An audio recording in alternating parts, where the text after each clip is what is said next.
Chapter 15. P.T. Usha, the Golden Girl. P.T. Usha was one of India's best-known women athletes. She remained the queen of track and field for almost 2 decades.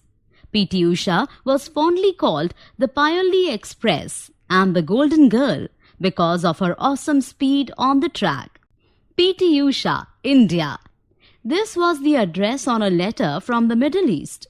The letter was delivered by the postal department with no delay whatsoever. This was the status of Pilavulakandi Tekkeparambel Usha, who was born as the second daughter of Paitahal and Lakshmi Amma on 20th May 1964 in the village of Payoli, Kozhikode district, Kerala. It was November 1973 when a dedicated physical education teacher called Balakrishnan discovered Usha while conversing with parents. His eyes, even watchful, kept drifting to a group of small girls playing blind man bluff just across the field.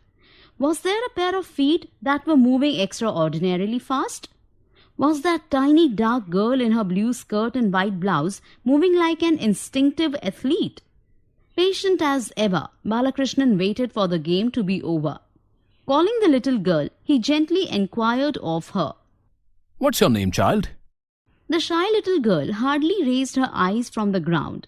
"Usha," she whispered and added, "from class 4.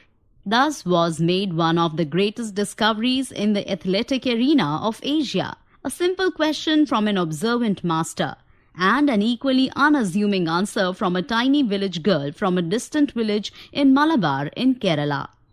That same evening at 4:15 p.m., Usha badly heard the magical words for the first time in her life.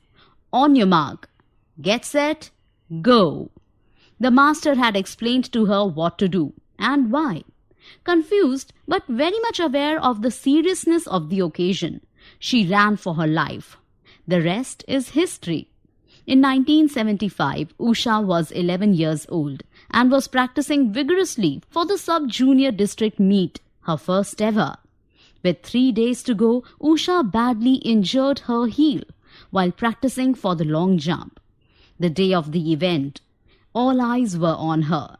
She was so puny, too unbelievably tiny, that she was the crowd's favorite even before the race started.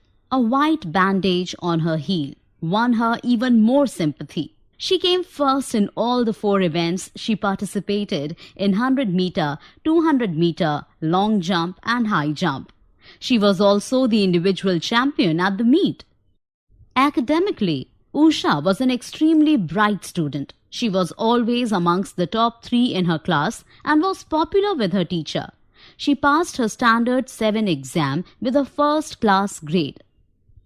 Just then, the government of Kerala announced a separate sports division for girls at Kannur, a town with special facilities for sports in addition to regular studies. Usha joined the sports division at Kannur to improve her sport talent. She was left in the safe hands of C.H. Paithal, the headmaster of the school. It was at Kannur that another great master fired her imagination so much that together they achieved the impossible. His name was Nambiar. By 1977, Usha and Nambiar were inseparable. Nambiar had found the ward he had been waiting for all his life, and Usha had found her guru. Nambiar would, from now on, care for her like a father. Usha's meticulous, systematic training began in earnest. Usha had a regular training run on the beach of Payoli. She preferred to be trained alone, for the vastness of the beach gave her a sense of freedom.